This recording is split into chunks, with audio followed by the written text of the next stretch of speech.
Hi everybody, welcome to the Steckline Report. We're out on the Ponderosa where the old cattle are grazing finally here. I got to tell you, with the amount of rain we had this year, it's just phenomenal. The grass is fantastic. Pastures are the best I've ever seen them this time of the year, and so are the cattle.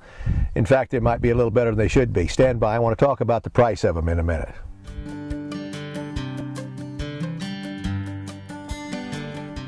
Every father would like to have their son farm with them and grandson and continue to farm. It's kind of a legacy, I guess. And then my dad was a farmer, and then of course then I am and my son. So actually Jackson, would be the fifth generation from my grandfather. It's going to be key for us to have American Ag Credit. It's a long-term partnership with them is what it is.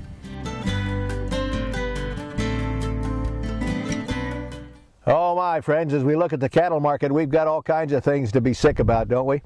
After a complete collapse in the grain market the past year, here we go with the last 6 months, maybe even the last 3 or 4 months, with the same kind of deal with cattle. I just didn't think that they'd come down that fast. I don't think there's any doubt that I talked about lower cattle prices back 3, 4, 5, 6 months ago. Be careful, folks, in the cattle business, including yours truly. We've got cows and calves out there. Calves that are going to sell this fall a lot cheaper than I thought they would if things hold as they are today. I just kind of hope that we'll have a rebound. But in any event, we knew we were increasing cattle numbers, but we didn't think they were doing it this fast, and we haven't. There are some other roles that are being played into this ball game of ours called pricing of cattle that I'm not aware of and can't put my finger on, and nobody else can either. But first of all, fed cattle, they're $5, $6 lower about every week, looks like. And when we look at the situation today that makes these prices possibly lower, we've got a lot of reasons for it, folks.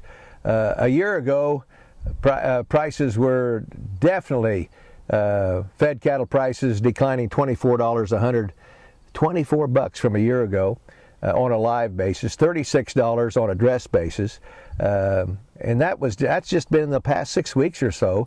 And they tell me that more than $300 per head could be lost out of cattle coming out of our feed yards today if they're not hedged. In the meantime, our average daily slaughter numbers are just not that much different from a week or a year ago. Pretty much the same numbers, folks. But guess what? Weights are a killer. Choice cutout prices have declined nearly 13% in just the past 5 or 6 weeks. Selects down more than 10. The average dressed weight of steers from a week ago, 963 pounds, 37 pounds heavier than the same time a year ago. So we're putting on 37 pounds more, almost 40 sometimes, more pounds per animal than a year ago.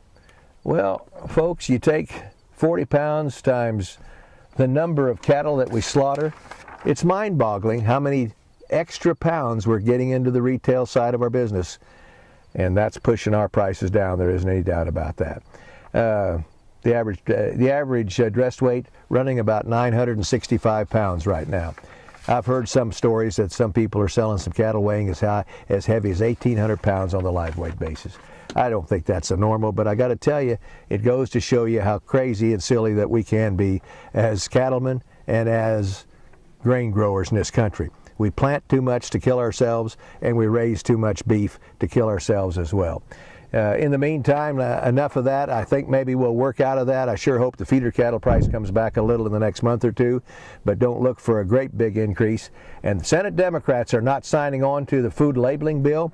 They're having some great big problems getting that bill on biotech passed back in Washington, and the Democrats are kind of pulling their horns in on that one. So more on that later on the Steckline Report. Thanks for being with us.